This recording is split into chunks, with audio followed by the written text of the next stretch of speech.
We're at Grand Park in Westfield, Indiana, where today the event center is packed with athletes and spectators for this year's Eunice Shriver weekend, hosted by Special Olympics Indiana.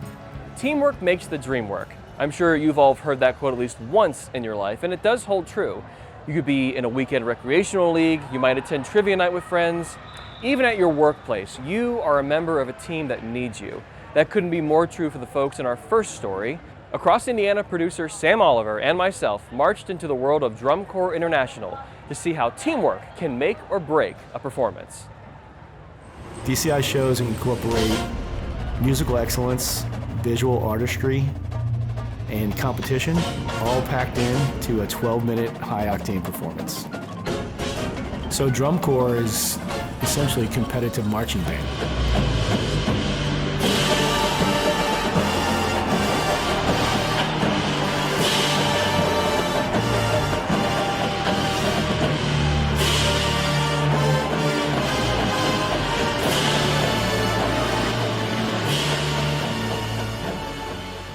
DCI, or Drum Corps International, is headquartered right here in Indiana, but its members are from all over.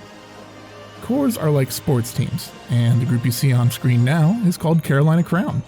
They are one of 20 world-class corps who compete at DCI and have consistently placed in the top 12 each year since 2002. Avon High School's band director Matt Harloff also acts as Carolina Crown's brass caption head. He's responsible for the overall musical and technical development of the brass section, and he allowed us to sit in on a practice to discuss what it's like to participate in this unique sport. DCI is an incredible activity. We have here at Crown, we have people from all over the country. In fact, we have some people from Europe and Japan as well, so we have a lot of people from all over the place. And we travel the country during the summer. We compete with other incredible drum corps. An experience like no other.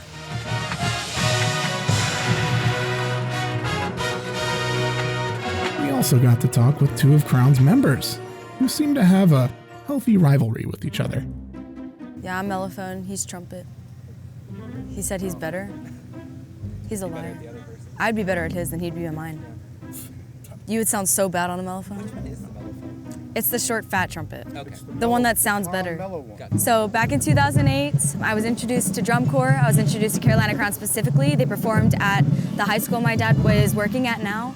And ever since then, I've fallen in love with it. It was always on TV. I was always watching it, listening to it in the car. I remember in, I think, 2015, my brother started high school marching band, and he got into it, and he would show me videos.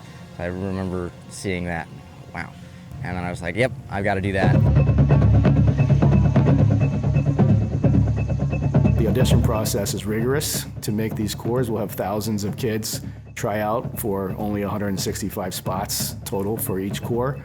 There's a lot of people that audition, which is a great problem to have. You have to send in 2 video audition clips, and then they will invite you to a camp if they think you're good. We had our one-on-one, our OTM, and it is the scariest thing in the world. You learn all about the visual packet and the technique. Saturday night is another brass block, and then Sunday they'll tell you where you are slotted. So you're either a no for the season, or you have a callback, or you're contracted. When they pulled us into the room and they said, you're getting a contract for the season, I walked out of the room and my dad was there volunteering. I looked at him and I went, I got a contract. And we got into the car and I'm just sobbing. I'm like, I can't believe I'm gonna do this. It's my biggest dream coming true, and I was so excited, and yeah, it was awesome. Life as a corps member is relentless.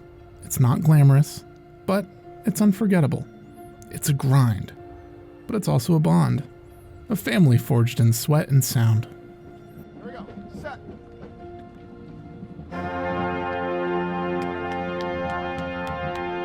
The thing I love most about DCI is being able to work really, really hard with like-minded people who are also working really, really hard.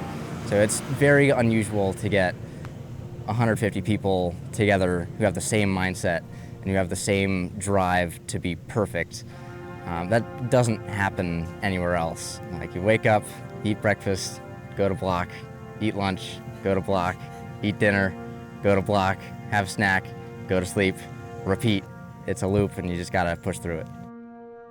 You're doing basically 12-hour-long days every single day, nonstop. It's a lot, but it's really, it builds you to how strong you can be before you even get on tour. And then once you're on tour, you're living on a bus, you're traveling every single day, you're sleeping on gym floors between all these different states and still maintaining a 10-hour, 12-hour long rehearsal day. What I love about it is that we learn how to suck it up. It's like, this is what you have to deal with and you got to figure it out. And we always do. And you can take those lessons and apply it really to anything that you want to do in life. Sometimes drum corps step outside of the stadium and onto the world stage. For those that are familiar with the TV show Severance, season 2 finale scene included a marching band. We've actually had 5 or 6 of our DCI alumni in that marching band. Then also recently, some of our core members were able to team up with Travis Scott and participate in a concert at Coachella.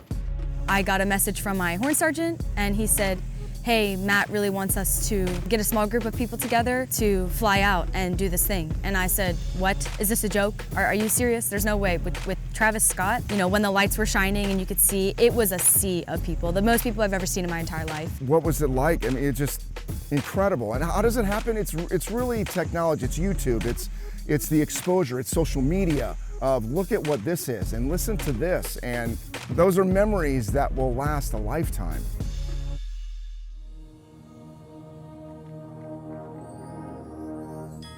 You reach your limit, and then you push past it, and then you reach another limit, and you push past it. And it's basically just breaking down your walls as you go throughout the season. It's taught me how to be a better person, how to be a better friend, a better leader. I'm gonna take the things I learned here all the way through the rest of my life. You want to be pushed. You want to be challenged. You want to be called out. You want to be held accountable, which is not the easiest thing. And then, the lights come on, the crowd rises, and everything makes sense.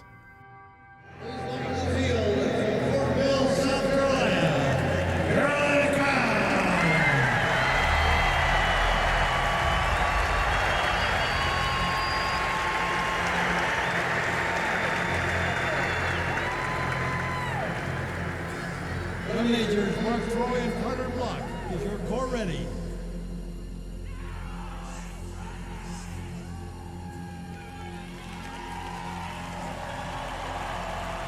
Being able to be out on the field and putting my whole heart into something and everything that I've worked for, working as hard as I've worked, putting it all out there and getting to share my love for music and my love for performing with other people and then watching people get on their feet and cheer for us and lose their minds.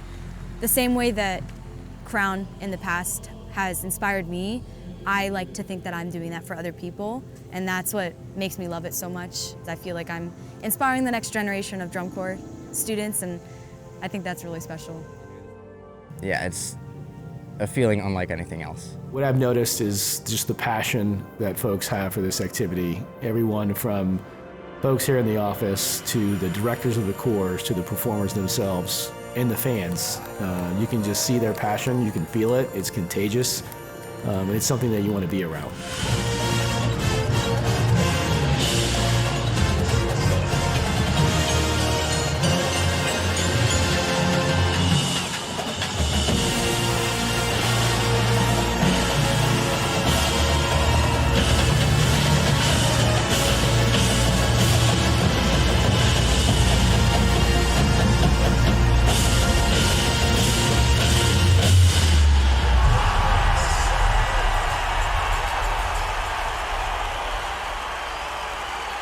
Under the direction of Joe Roach from Fort Mill, South Carolina, Carolina Crown.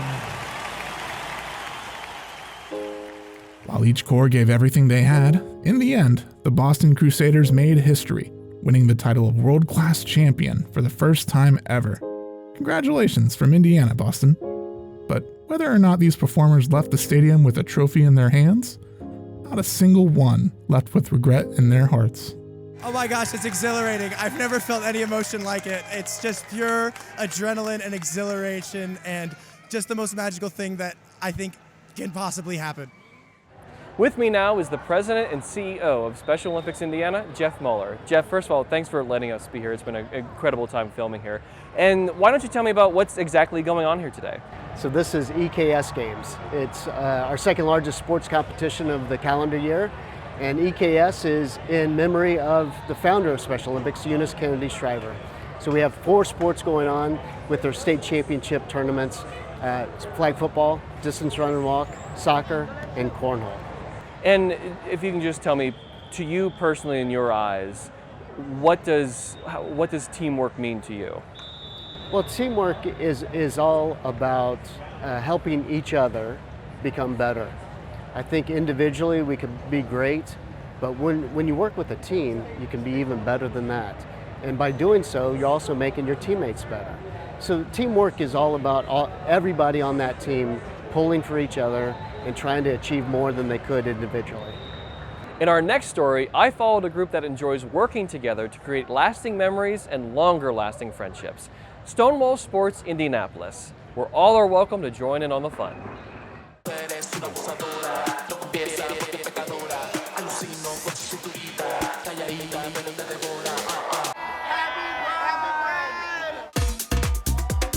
Like in most cities, Pride in Indianapolis is a pretty big deal.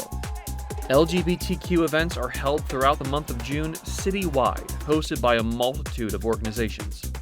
Indy's Pride Parade is a good showcase of these groups, highlighting both their mission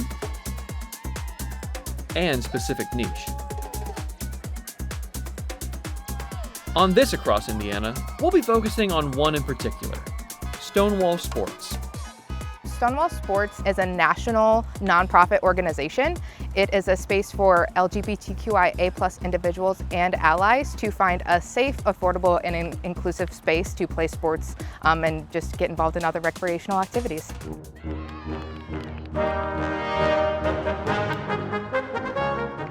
With weekly activities year-round, you might have already noticed a Stonewall gathering in your neighborhood, with their banners waving in the wind and their colorful team shirts worn by Hoosiers of all backgrounds. You can have any identification and play in our league. My partner, who identifies as straight, plays in the league, but truly if you're passionate and are a safe and welcoming person, you're more than welcome to play with us. Volleyball is the pick for today, and subsequently most of the summer for that matter, with a rotation of other sports coinciding with their appropriate season. Going on behind me right now is volleyball. That started in 2021. 305 people are in our volleyball league this summer. And I think overall, I just sent an email out to everyone today. We have about a little over 3,000 people who have participated in some capacity over the last 5 years. Throughout the year, we host a really good amount of sports though. We have our fall and spring kickball league, dodgeball in the winter, pickleball in the spring, and then we go into the summer for volleyball and softball. I guess my big initiative is trying to grow volleyball as an activity. Just getting more people signed up, just seeing where we started with numbers and how every season we kind of grew and grew. I'm getting to know a wide range of people just interacting and talking to me about like, hey, if it wasn't for this, I wouldn't have been able to make this like friend group. So I feel that it's like a key cornerstone or keystone part of our community where people can just actively go out and build bigger and better relationships. For the players here, it's never just about the game. It's about the teamwork that builds relationships and fosters a sense of belonging for those who might need it the most. I think Stonewall bridges the perfect gap between athletics and community. It is a great opportunity for people to get out and meet new people, as well as just getting some good exercise. I came to Indianapolis right when I turned 21, 24 now, and I was seeking community. I was coming back from a deployment in the military. I really wanted to be around, LGBT people as much as possible. And when I found out about this, I was like, oh, perfect. I can, do sports that I'm not very good at, but also be around individuals who I wasn't ever around for the last 3 years or whatever. One, it brings a sense of community to people who may not have the people in their lives that they want. I mean, they may have been outcasted by friends, their society, their neighbors, their parents. This is the community that really gives you that sense of family that a lot of people don't have for being LGBT. Whenever we do Pride nights or if I'm out, people tell me they're new to town and if I'm at LGBTQIA bars, instantly I'm gonna say, do you wanna play sports? Do you need a way to find a little bit of the community here. I will direct them to our social media, get them on a sign up somehow. It's a really cool way to just meet people. Meeting new people and establishing yourself in a group is hard enough, but Stonewall makes a real effort to welcome everyone, queer identifying or not. We have it set up where we have different divisions for people depending on their skill set. So volleyball, for instance, we have a recreational league, which is more social. Let's go out and have some fun. And then we have the complete opposite side where we have that competitive league, people that have been playing club volleyball, those who've been around the activity. So no matter your skill set, you are going to be able to participate, and we don't want to push those people away. You know, you just jump in. People are never going to talk to you in a way that's going to make you feel like you're less than, you're not good enough. You know, there's levels to this. There's competitive, if you're kind of crazy, you really want to go about it. But this was a recreational, right, where you can just slow go. It's kumbaya, lots of good vibes, people are friendly. I think that people need to challenge themselves, right? I understand anxiety, I understand being afraid, but when you join this and you're on the other side, you just feel so much better, and it gives you something that you might be searching for.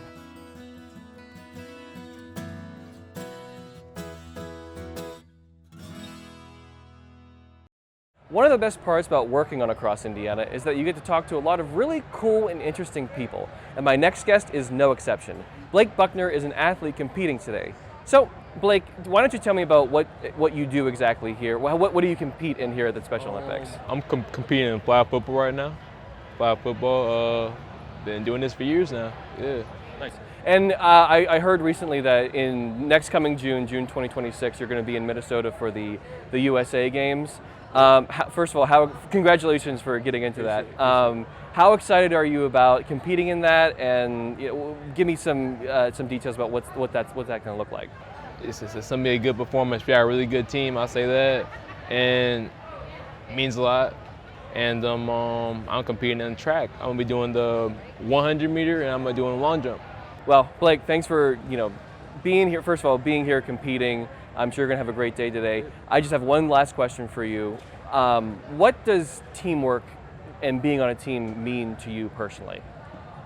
First, I think teamwork, it starts with chemistry after that. You have to have chemistry to be able to work as a team, and it helps a lot, especially in team sports or when you're involved with a team. Hey, for example, for one of our training camps for track, we worked on teamwork exercises so we can get more chemistry, so we be better, have better communication, everything while we're on the field, on the track, wherever we're at. But I think it's a big part of anything. It's a big part of life, I feel like, too. I also have the pleasure of talking to Blake's dad, AB, who's a coach and volunteer for Special Olympics. So, AB, why don't you tell me about how did you get involved with Special Olympics? I got involved with coaching basketball when Blake turned 8, and then it just grew from there and started coaching basketball, football, and track and field. I've been coaching for 15 years. I love it. I think more people should get involved, and it gives me the pleasure of coaching my son and spending more time with him along with my other 3 kids, because they also participate in Special Olympic sports. But it's just a fun way to give back to the community, and taking the athletes and growing them into a team. It creates friendships that last forever, and it helps me grow myself. For our last story in this Across Indiana special, we go to the home of the greatest spectacle in racing, the Cathedral of Speed, the Indianapolis Motor Speedway. I had an incredible opportunity to sit down and chat with 2 members of the Meyer Shank Racing IndyCar team, one who heads team strategy and the other who leads one of the pit crews. Buckle up, you're in for one heck of a ride. I think most fans don't realize that pit stops aren't easy. How about Robert Schwartzman? Watch the 83, no! Goes in hard. Oh no! Like a bowling ball. Locks up, you see the fronts there, skids long in his box. 6 feet long, just absolute disaster.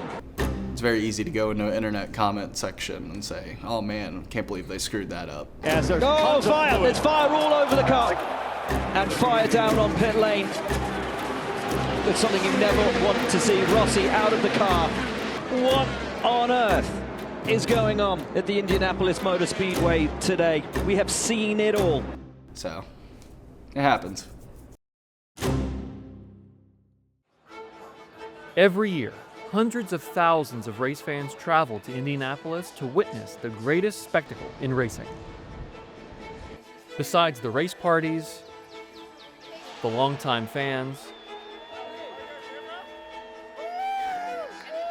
the music events, and the celebrity appearances,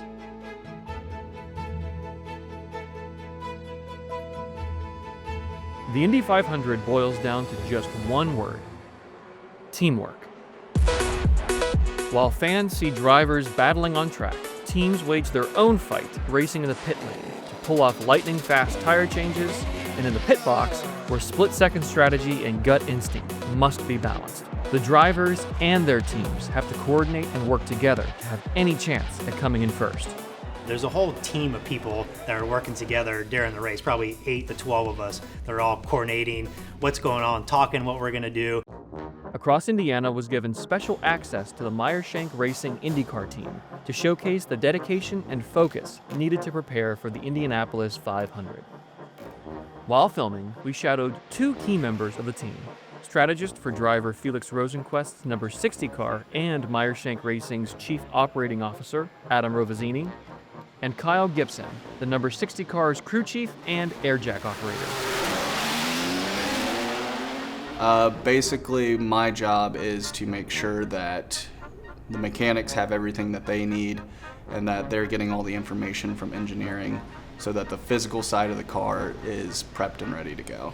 You know, the COO part of my job, is dealing with Mike, Tim Meyer on the budget side of things, sponsor side of things, just making sure the race team has everything they need to operate on a day-to-day basis. To be clear, I am on the 60 car strategy, but I do oversee and work with the other 3 cars here at Indy, right? So it's very important that all of our cars, built the same, run the same, and are all equal. While we're on the topic, how exactly does a pit stop work? So I do air jack. So as the car comes in, I'll jack up the car and then go take the left rear tire off, or the right rear, depending on which way we're going. Then we have our 4 tire changers, your outside front, your inside front, inside rear, and outside rear. They all do a little bit different of a job. The outside front will change his tire, and then he's responsible for sending the car back out. So once he changes his tire, he's looking down pit lane to make sure that we aren't sending the car into another car. Inside front guy will typically take care of just his tire. Same thing with the inside rear. Outside rear is a little different, whereas the other guys will take their own tire off. The outside rear guy has the air jack man take his tire off, and then the fueler really just worries about himself. I don't think I've ever done a perfect pit stop. It's very, there's always, oh man, I could have done that a little better. I could have saved a little time there. We call it, we need to have mediocre pit stops. We don't need to be setting the world on fire, but we need to make sure that we're not taking away anything from the driver when he goes back out. Kyle and Adam's relationship is one of many that makes the number 60 car and Meyer Shank Racing's IndyCar program a well-oiled machine. So Kyle and I have known each other for a few years now, probably more than that, 5, 6, 7. And he's a great guy. He's definitely younger in age for his position, but you could just tell with Kyle that he just has what it takes, right? It's a commitment, and he has that commitment. So Adam's worried about the overall performance of the team. That's where his grades come from, whether that's logistics, how the car builds are, how the team is interacting as a whole. Adam is over all of that, whereas as a crew chief, I'm worried about the 60 car. And with other team members pulling their own weight, the sense of shared competitiveness is strong between these teammates. There is a sense of camaraderie. You have your car guys. You have your guys that you've been with for years. There are people that I hang out with outside of work quite regularly. But when it's race day, everyone is working towards a common goal. We joke a lot about how none of us could go work a normal 9-to-5 job. I started my mechanic career in a dealership, and it's just the same thing over and over again. I think that the variety that you get with this. Yes, the car is the same week in, week out for the most part, but you can encounter many different challenges at any point in time. Not only the drivers, but the pit crew and the engineers and everyone up and down pit lane is just as competitive as the drivers. They want to be here, they want to do well, they want to win. And so I think that competitive drive is why you keep coming back. But with so many other races on the schedule, why is the 500 seen as the most important? So not only the effort that the team and the crews put into it just to get out here on race day on Sunday for the Indianapolis 500, I think the whole spectacle of the race day is something to be talked about. There's 350,000 people in one place at once. It's Memorial Weekend. All the servicemen and women are here. Me personally, when they're doing the national anthem and all the service people that protect us, it's definitely an emotional and a goosebump thing. I'd be surprised if there's anyone when the national anthem's going on and the flyover, if there's a single person here that doesn't have goosebumps, because it's pretty neat feeling for sure to be standing out there and be representing, our team, the Indianapolis 500, but also our country as well. I think that there's no bigger event in motorsport. When you're on the grid and you look around and there are 350,000 people have come to watch in person, like something that you do. They've come to watch the car that you built. They've come to watch you do the pit stops that you practiced, and then another 5-6 million watching at home, all paying attention to something that you spend so much time and effort trying to be perfect at, is, I think, why the 500 is so special. How I long for my Indiana.